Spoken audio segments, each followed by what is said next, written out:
final video of the Classic Plastic or CP101 group appreciation build.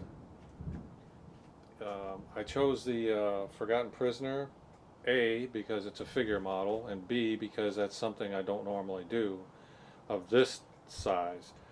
The little tiny model figures for ships or whatever, I paint those, but this is the first one that I've ever done at this kind of scale. So let's take a quick look at it. And this is pretty much the rendition I came up with the Forgotten Prisoner. Made a couple of little minor changes to it. Added a couple of little lights here and there. I opened up this back wall area here. Added in real prison bars or castle bars. The ground covering is the fine turf from Woodland Scenes, since there's supposed to be dirt on the ground. I added in the sconce torch, which I made in two versions. This is the LED version I currently have set up for demonstration purposes, and then I have a real torch set off to the side here that's interchangeable.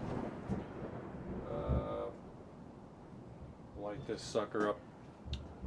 So if I ever get whimsical, want to take the model outside, entertain guests, I got my little torch right here. It's nothing more than Kevlar, a little bit of wire to hold it together on a bamboo stick.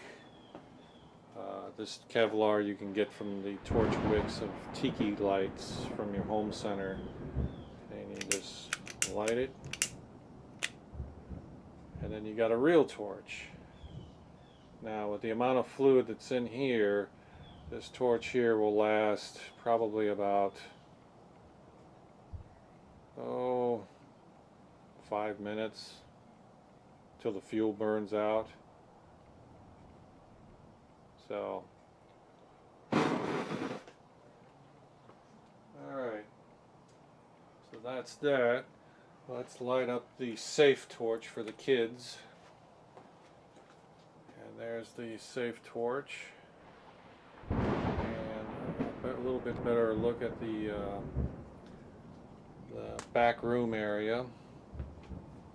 Could be any kind of room, maybe a torture room. That's why I got it set up with the LED lights in there to represent candle flickering and an occasional either lightning bolt or maybe some sort of torture device they have set up in there. Okay, the light torch in the back, the safe version, the LED version there, is basically made up sort of the same way as this one, except you wrap cotton around here, you hot glue it in, and then you flip it over with the cotton pointing down, and then you spray it with hairspray or clear coat it with a mist, so it'll stiffen it up and keep it in that position. Then you hang it on the wall and you final shape it, turn it on, and you'll get an indication of where the light is going to fade out. You know, like over there on this one, you can see the light fades out. And then I added black highlights to where no light was coming through. I added Tamiya rubber black to that, so it gives it the smoky effect. So that's how I did that. The uniform itself is just your basic black pirate uniform, heavily weathered, and I wanted to create a lot of mold on it versus dirt, because black always attracts mold, especially when it's been sitting around for a while. This area back in through here was just dark wood, like the cabinet that I built for the stand, and I really didn't like that because it looked kind of out of place. So what I did was I took a picture of this wall close up, and originally I was trying to print a color copy of it, and my printer was unable to reproduce the exact color So I changed it to black and white, and basically this is what I came up with, a black and white version. And then you do like you did in your kindergarten days, is you just cut it up and glue it to the back wall, and then you paste it down. And then to add depth to it, you cut little circles or weird shapes, and then you glue layers on. So it looks more like a dimensional look to it. Versus trying to figure out what kind of a rock can I find that will look like that.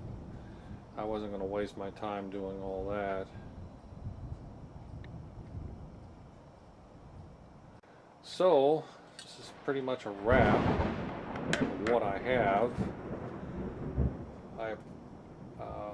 I, like others, appreciate Chris Cortell's advice, help, and all that he does for the community. He's definitely an icon for sure. And with that, I bid you all a farewell and adieu until the next model build. Everyone take care. See ya.